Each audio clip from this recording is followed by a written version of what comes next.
할렐루야, 반갑습니다. 많은 시행착오 가운데서도 우리가 진리를 찾아갈 수 있다면 그것은 고난이 아니고 또 불행이 아니고 축복이 되겠죠.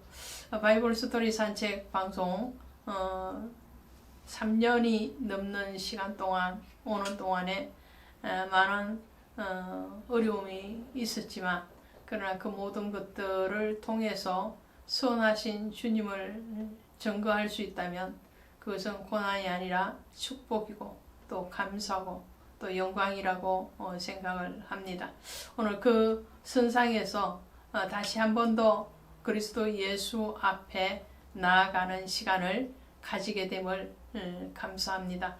오늘 로마서 2장 가도록 하겠습니다. 로마서 1장에서는 이방인은 죄인이다 그랬죠. 왜 이방인이 죄이냐? 자연 만물을 통해서 하나님이 계심을 보여줬음에도 불구하고 그것을 믿지 아니하였기 때문에 이방인은 죄이다.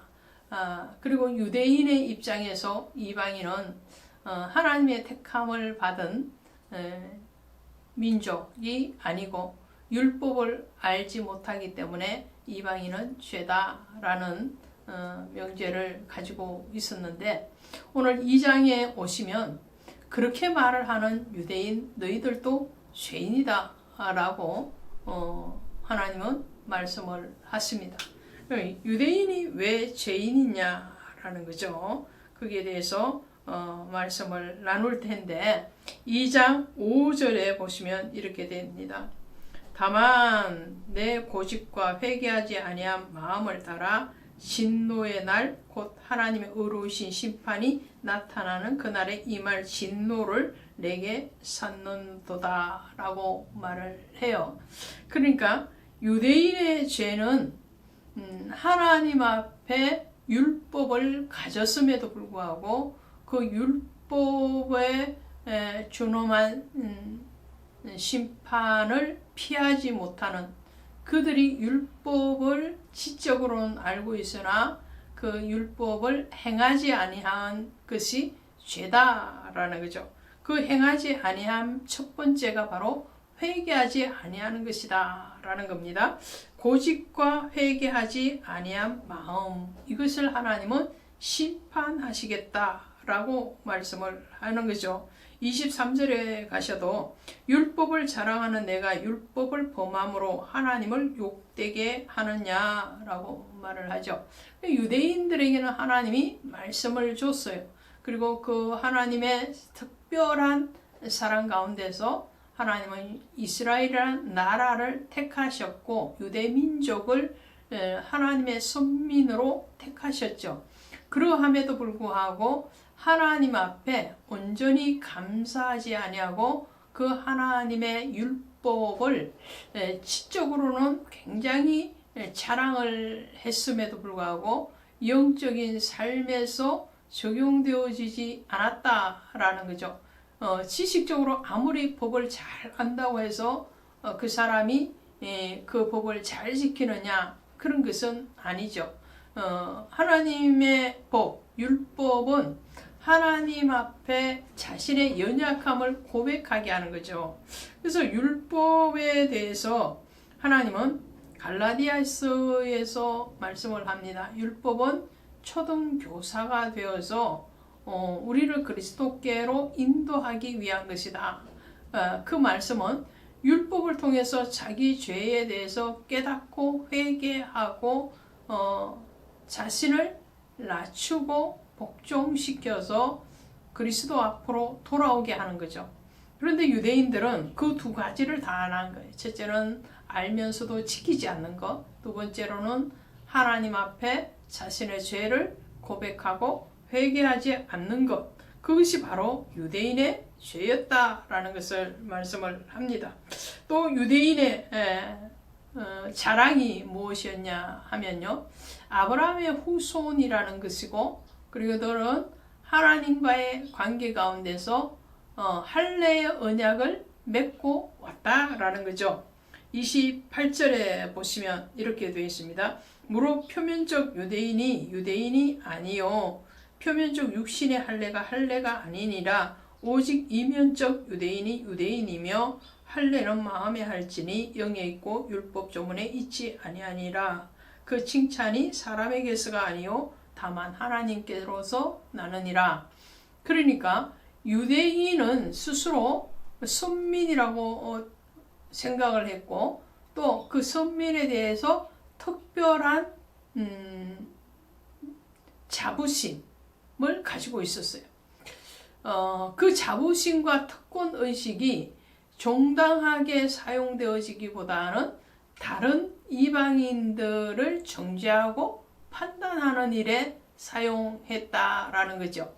아브라함 이후로 하나님은 이스라엘의 모든 남자들에게 할례 언약을 행하게 하셨어요. 그 할례식을 통해서 하나님과 관계가 피의 관계다, 생명의 관계다 라는 것을 말씀을 하시는데 유대인들은 율법을 형식적으로 지적으로만 알았던 것과 같이 이 할례의 의식에 대해서도 그 내면적 할례의 의미에 대해서 생각을 하기보다는 그때 드러나는 그 할례 의식 그 자체를 귀하게 여겼다라는 거죠. 근데 주님은 말씀을 하십니다. 표면적 유대인이 아니요. 표면적 육신의 할례가 할례가 아니고 이면적 유대인이 유대인이다. 이 말은 껍질만 유대인이 되어서는 안 된다라는 거예요. 오늘날로 하면 껍질만 성도고 껍질만 목사고 껍질만 장로가 되어서는 안 된다라는 거예요. 어떤 외적으로 직분상의 그런 위치가 가져오는 것은 그 내면을 변화시키고 그 삶에 적용되어지기 위해서 주어지는 것이지 그 자체, 할례 자체 혹은 직분 자체 그것이 중요한 것은 아니다라고 말씀을 하는 거죠. 성도는 성도다워야 되고 목사는 목사다워야 된다는 거예요. 하나님의 사람은 하나님의 사람답게 살아야 된다라는 거죠. 그래서 할례는 마음에 할지니 영에 있고 율법 조문에 있지 아니하다 그랬죠. 마음에서 그것이 깨달아지고 적용되어져야 된다라는 것을 말을 합니다. 에레미야서 4장 4절에 가시면 너희 마음에 가죽을 베고 나 여호와께 속하라 라고 말을 해요. 그러니까 마음에 가죽을 베어라는 것은 회개해라 이런 말이죠. 너희가 돌이켜라 이런 말이죠. 과거의 옛 습관으로부터 또 육신의 정욕으로부터 이제 돌이키고 변화되어지고 고집과 회개하지 아니한 마음이 아니라 주님 앞에 자신의 모든 죄에 대해서 자복하고 통회하는 그런 마음을 가지고 그런 삶을 살아야 된다라고 말씀을 하는 거죠. 신명기 10장 16절에도 너희는 마음의 할례를 행하고 다시는 목을 곧게 하지 말라 그랬어요. 교만은 패망의 선봉이라고 그랬죠.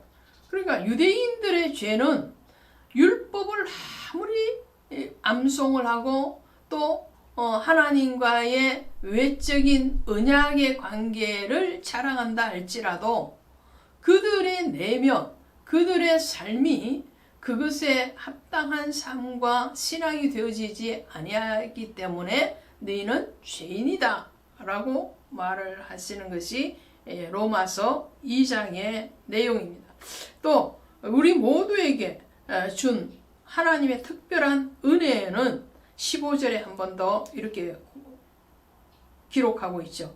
이런 이들은 그 양심이 증거가 되어 그 생각들이 서로 혹은 고발하며 혹은 변명하며 그 마음에 새긴 율법의 행위를 나타내느니라. 그래서 율법이 왜 필요하냐? 그 율법은 자신의 행위에 대해서 서로 돌아보라라는 거죠. 그런데 돌아보는 것이 아니고 고발한다 그랬어요. 고발.